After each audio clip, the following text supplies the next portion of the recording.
Gustavo Segre, querido, en Brasil, ¿qué tal, cómo va? ¿Qué tal, Eduardo? Buenas noches para vos, buenas noches para todos. Bueno, empiezan a tejerse las alianzas, arrancó la segunda vuelta, el Tribunal Superior Electoral autorizó ya el inicio de la campaña y es momento de juntar amigos, aunque sea por un ratito, Eduardo, porque empezando por Lula, quien tenemos en pantalla, generó o consiguió el apoyo de Ciro Gómez, el cuarto colocado, que mencionó que apoya de acuerdo a lo que pide el partido político PDT. No es que él apoya a Lula, él acepta el apoyo que le condiciona el partido político, su partido político. Y por otro lado, Simone Tebet, la tercera y sorprendentemente tercera colocada, mencionó que apoya a Lula en forma crítica. O sea, en lugar de uno o el otro, apoyo a este porque es el que menos mal me hace, digamos, ¿no? Tampoco es un apoyo absolutamente O sea, incondicional. básicamente con estos dos apoyos ya prácticamente en segunda vuelta Lula gana la elección. No, tiene dos votos más, el de Ciro y el de Simone. Ah, No. ok. En Brasil en general, Eduardo, los electores de los candidatos quedan liberados a votar a lo que quiera. Puede haber alguien que por la sugerencia de su líder acepte votar en este caso. O sea, a no Lula. porque Ciro Gómez lo diga, ese 3% automáticamente pasa al señor Lula. O lo que diga la señora que sacó 4% automáticamente pasa a Lula. Eso no ocurre. No ocurre, pero de cualquier manera Lula sale con el caballo del comisario. Claro, obvio. De todos los votantes, de Ciro, de Simone, de todos, Soraya y los otros candidatos, con que el 19% vote a Lula, ya estaría electo en segunda vuelta. Claro, pero, hoy leía, por ejemplo, que lo que está en juego son 10 millones de votos, ¿no? Lo que está en juego, más o menos. De esos 10 millones de votos, para ganar Bolsonaro necesitaría que lo voten el 80% de esos 10 millones. Es correcto, pero hay alguna observación. Esa información es parcial, Eduardo. ¿Por qué es parcial? Porque primero hay 7.200.000 votos que fueron anulados o votaron en blanco. Parte de ello puede votar a Lula o puede votar a Bolsonaro. Exacto. Pero hay 30 millones de personas que no votaron, fue la mayor abstención desde 1998, y que están perfectamente aptos para votar en segunda vuelta sin ningún tipo de trámite. Y si no votaron en primera vuelta, ¿por qué irían a votar en la segunda? Te doy un ejemplo.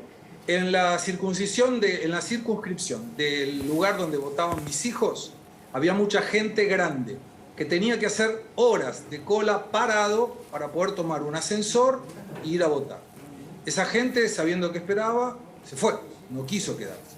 Entonces, esa persona no votó, pero puede votar en la otra. De la misma manera puede haber gente que estaba en tránsito. Y además, va a haber con seguridad de las jefaturas de campaña de ambos candidatos la búsqueda de quien no votó para tratar de que vote en la segunda vuelta. Claro, obvio. Porque, hoy vos me hacías referencia a gobernadores, importantes gobernadores de ciudades importantes que apoyarían a Bolsonaro. Ya está confirmado, Eduardo. Te digo quiénes son los nombres. Rodrigo García, actual gobernador de San Pablo, quedó tercero, no va al balotaje, quedó Fernando Haddad de Lula y Tarcisio de Bolsonaro. Tuvo el 22% de los votos, y con ese 22% de los votos en el primer colegio electoral, que es San Pablo, es una mucha cantidad de votos, apoyó incondicionalmente a Bolsonaro. Segundo, Zema, el gobernador de Minas Gerais, hoy se reunió con Bolsonaro, ayer lo comentábamos, estaba tratando de buscar qué es lo que Bolsonaro podía darle al pueblo de Minas Gerais, se coloca como un sucesor de Bolsonaro porque es del centro a la derecha, un partido nuevo, no tiene estructura todavía, ha hecho una muy buena gestión en Minas, por eso fue reelegido en primera vuelta, apoya a Bolsonaro, es el segundo colegio electoral después de San Pablo, donde Lula, a pesar de por muy poco margen, ganó de Bolsonaro, no obstante que los candidatos al Congreso ganaron los de Bolsonaro y no los de Lula. Tercer gobernador, Claudio Castro, de Río de Janeiro, tercer colegio electoral después de San Pablo y después de Minas, elegido en primera vuelta también, apoyo incondicional a Bolsonaro. El estado de Paraná, Ratiño, su gobernador, también elegido en primera vuelta, apoyo incondicional a Bolsonaro. Y un dato de color también. Ayer hablábamos del voto de Cuba, el único voto de Cuba que lo votó Bolsonaro. Bueno, fíjate vos lo que son las cosas de la política. En el estado provincial de Paraná, el senador con más votos fue Sergio Moro. Y el diputado con más votos, el fiscal Delton Dallagnol, que fue el fiscal que acusó a Lula. Los dos que llevaron a la cárcel a Lula. A la cárcel a Lula. Bueno, claro. De ese mismo lugar, el gobernador apoya a Bolsonaro. Los dos, tanto Sergio Moro como Delton Dallagnol, apoyan también a Bolsonaro. Sí. Salió un tuit hoy a la tarde de ambos. Pero lo más interesante es, imagínate que Lula da Silva llegue a la presidencia. Va a tener que negociar con Moro y con el fiscal. Los dos que lo llevaron en cana. Los dos que lo llevaron preso va a tener que negociar con él. Sí. Ahora, otro dato importante. Sobre 5,5 millones de diferencia entre el primero y el segundo, entre Lula y Bolsonaro, 4 millones de esos 5,5 millones están concentrados en el estado provincial de Bahía, al nordeste, que vota incondicionalmente a Lula y donde se le va a hacer muy difícil revertir cualquier voto a Bolsonaro. Pero fíjate la concentración, que en un único estado provincial está prácticamente el 80% del total de la gente que ha votado más a Lula Gustavo, que a Bolsonaro. ¿Lula está libre? ¿Estuvo preso 20 meses? Sí, estuvo. No, sí, más o menos. Sí, 20 meses. Más o menos, más de 500 días. Sí. Él fue condenado por corrupción y lo liberaron por una cuestión formal. Sí, él fue condenado y ratificada la condena en 3 instancias diferentes. O sea, quedó totalmente probado que él es un corrupto. Solamente que quedó liberado por una cuestión formal, de forma, sí, no de fondo. Fueron 2 amigos, no de fondo. Fueron 2 amiguitos de la Corte. El primero fue Gilmar Méndez, que en el 2016 había dicho que había que cumplir pena efectiva cuando había sentencia en segunda instancia y por eso Lula va preso. Y en el 2019 dijo, no, lo pensé mejor, cambié de idea.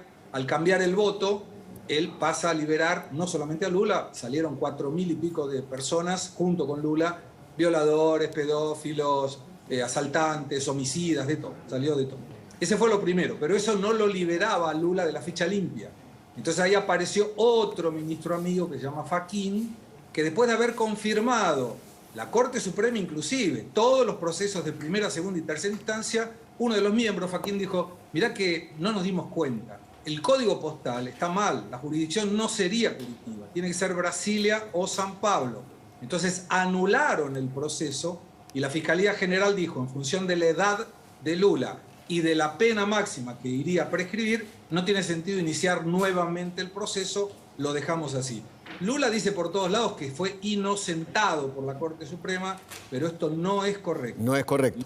Sentencia en tercera instancia de culpabilidad y por un error del proceso en la jurisdicción salió libre y tiene ahora la posibilidad de elegirse. Gracias, Gustavo. Un abrazo muy, muy grande. Gracias. Otro para vos. Un abrazo grande. Abrazo muy, muy grande. Bueno, señores.